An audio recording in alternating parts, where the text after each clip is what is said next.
Everybody, I am Zehra and today I'm going to talk about chapter 6 of critical thinking. And here is my content. We are going to talk about fallacies of insufficient evidence and evaluate all of the subpart of it as inappropriate appeal to authority, appeal to ignorance, false alternatives, loaded question, questionable cause, hasty generalization, slippery slope, weak analogy, and finally we're going to have a look inconsistency. I suppose you are all ready, then let's get started. The first part of our presentation is fallacies of insufficiency.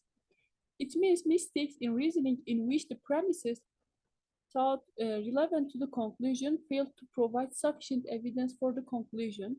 There are 9 such fallacies. Let's have a look them by one by. Inappropriate appeal to authority, slippery slope, appeal to ignorance, inconsistency, questionable cause, false in alternatives, loaded question, hasty generalization, and finally we are going to have a look weak analogy. Let's begin with inappropriate appeal to authority. It means citing a witness or authority that is untrustworthy.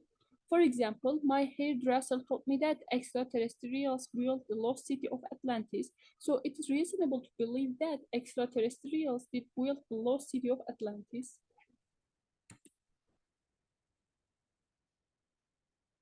The next part is false alternatives. It means posing a false either or choice.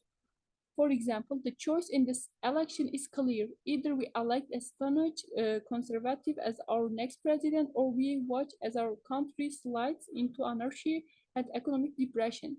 Clearly, we don't want our country to slide into anarchy and economic depression. Therefore, we should elect staunch conservative as our next president.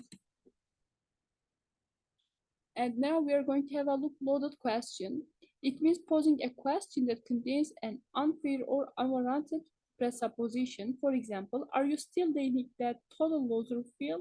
Yes. Well, at least you admit he is a total loser. And now we are going to have a look at appeal to ignorance, claiming that something is true because no one has proven it false or vice versa. For example, Bigfoot must exist. No one has proved that it does not.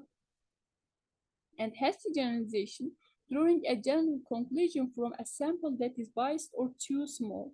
For example, BMW are a pile of junk. I have 2 friends who drive BMS, and both of them have had nothing but trouble from those cars.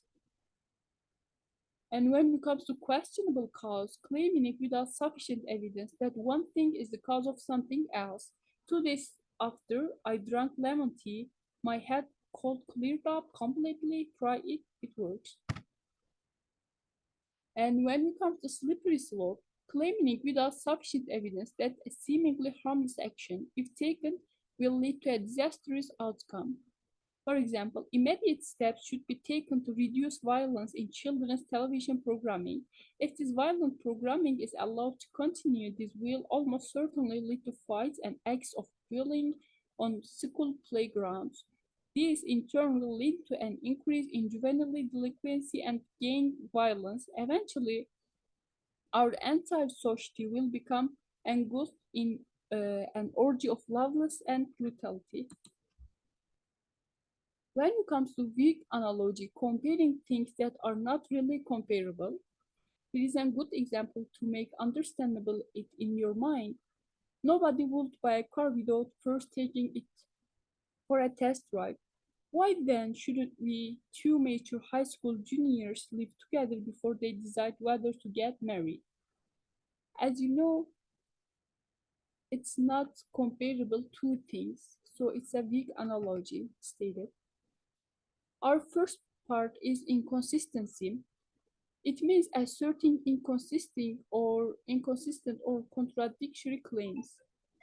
For example, note found in a Forest Service suggestion box. Park visitors need to know how important it is to keep this wilderness area completely pristine and undisturbed. So why not put up a few signals to remind people of this fact? And that was my presentation. Thank you everyone for listening.